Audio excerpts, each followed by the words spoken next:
महाराष्ट्र में 149 सीटों पर चुनाव लड़ने वाली भारतीय जनता पार्टी के उम्मीदवार 132 सीटें जीतने में कामयाब हुए, यानी बीजेपी के करीब 90% उम्मीदवारों ने जीत हासिल की।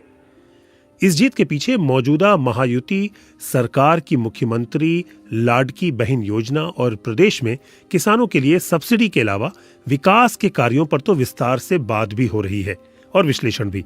लेकिन इस जीत के पीछे राष्ट्रीय स्वयंसेवक संघ की भूमिका को समझने की भी जरूरत है।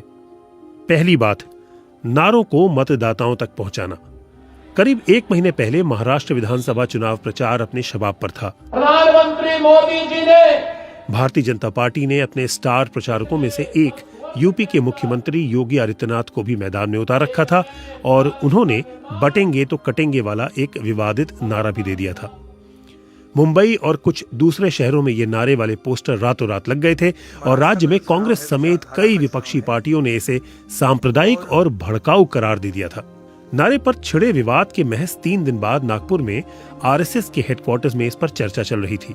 निष्कर्ष साफ था, बीजेपी को किसी भी कीमत पर महाराष्ट्र में सत्ता से बाहर नहीं होने देना है। आरएसएस महासचिव दत्तात्रेय होसबले ने अगले दिन कहा, कुछ राजनीतिक ताकतें हिंदुओं को जाति और विचारधारा के नाम पर तोड़ेंगी और हमें न सिर्फ इससे सावधान रहना है बल्कि इसका मुकाबला करना है। किसी भी कीमत पर बटना नहीं है। संदेश शायद बीजेपी तक भी पहुंच चुका था। प्रधानमंत्री नरेंद्र मोदी ने नया नारा दिया, एक हैं तो सेफ है। कुछ राजनीतिक विश्लेषकों ने इसे योगी आदित्यनाथ के नारे से जोड़ते हुए मगर ज्यादा असरदार बताया। बिजनेस वर्ल्ड पत्रिका और द हिंदू अखबार के लिए लिखने वाले राजनीतिक विश्लेषक निनाद शेठ का मानना है, एक नारा अगर धार्मिक तर्ज पर था तो दूसरा अन्य पिछड़े वर्गों को एकजुट करने की मंशा वाला। नारों के मतलब सभी ने अलग अलग निकाले, लेकिन वो आम वोटर जो टीवी और सोशल मीडिया से दूर हैं, उस तक संदेश पहुंच गया, ऐसा लगता है। Point number 2, core team. इसी साल लोकसभा चुनाव में बीजेपी के नेतृत्व वाली महायुति महाराष्ट्र की 48 लोकसभा सीटों में से महज 17 जीत सकी थी। राजनीतिक विश्लेषक और वरिष्ठ पत्रकार वीर सांघवी के मुताबिक लोकसभा चुनाव में न सिर्फ महाराष्ट्र बल्कि दूसरे बड़े राज्यों में भी आरएसएस काडर कम नजर आ रहा था। बीजेपी को इसका एहसास बखूबी रहा, क्योंकि इस चुनाव में पार्टी न सिर्फ आरएसएस पर अपनी निर्भरता की बात दोहराती गई बल्कि चुनाव से जुड़े शीर्ष नेतृत्व को भी ध्यान से चुना गया। महाराष्ट्र के उप मुख्यमंत्री और प्रदेश बीजेपी नेता देवेंद्र फडणवीस ने चुनावों से पहले ही कह दिया था, हमने वोट जिहादियों और अराजकतावादियों से लड़ने के लिए आरएसएस की मदद ली है। देवेंद्र फडणवीस नागपुर के रहने वाले हैं, जो आरएसएस का गढ़ है, और उनके पिता गंगाधर फडणवीस स्वयं सेवक होने के साथ साथ बीजेपी के एमएलसी भी थे, जिन्हें भाजपा के पूर्व अध्यक्ष और मौजूदा केंद्रीय मंत्री नितिन गडकरी अपना राजनीतिक गुरु मानते हैं। महाराष्ट्र में कमान भूपेंद्र यादव और अश्विनी वैष्णव को दी गई। बीजेपी के एक वरिष्ठ नेता ने नाम न लिए जाने की शर्त पर बताया, वैष्णव ब्यूरोक्रेट रहे हैं और महाराष्ट्र जैसे धनी और फैले हुए राज्य में कैंपेन को ऑर्गेनाइज करना ऐसे लोगों को बखूबी आता है। लेकिन भूपेंद्र यादव का वहां चुनाव इंचार्ज बनना एक बड़ा फैसला था, जिसमें आरएसएस से पक्का बात की गई होगी।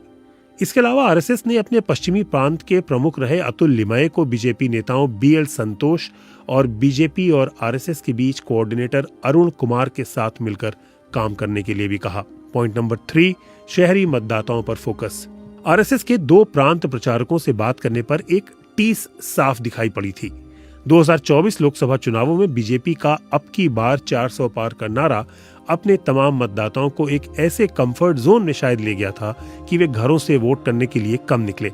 इस बात को ध्यान में रखते हुए प्रदेश के छोटे बड़े शहरों में आरएसएस ने अपनी शाखाओं के जरिए पिछले 4 महीने से डोर टू डोर कैंपेन चलाकर लोगों को बीजेपी सरकार के स्थायी विकास वाली बात को पहुंचाने में मदद की।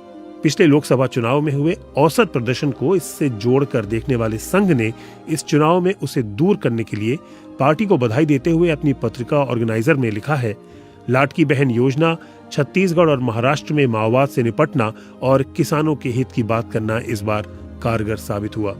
शहरी मतदाताओं और मध्यम वर्गीय वोटरों पर फोकस दोबारा लाने का ही नतीजा था कि इस चुनाव ने साल 1995 के बाद से 66.05% यानी सबसे ज्यादा मतदान दर्ज किया।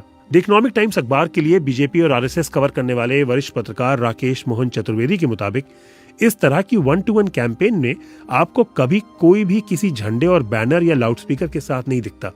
बस आपके मोहल्ले या बूथ के आसपास का कोई व्यक्ति आपसे अक्सर मिलेगा और अपनी बात को बहुत आहिस्ता से बता देगा, जैसे रोजमर्रा की मुलाकात होती है बस। फैक्टर नंबर 4, संघ प्रबंधन का रोल। इस लोकसभा चुनाव में प्रदेश में बीजेपी के प्रदर्शन से निराश आरएसएस के शीर्ष नेतृत्व ने इस बार पहले से ही अपना होमवर्क कर रखा था।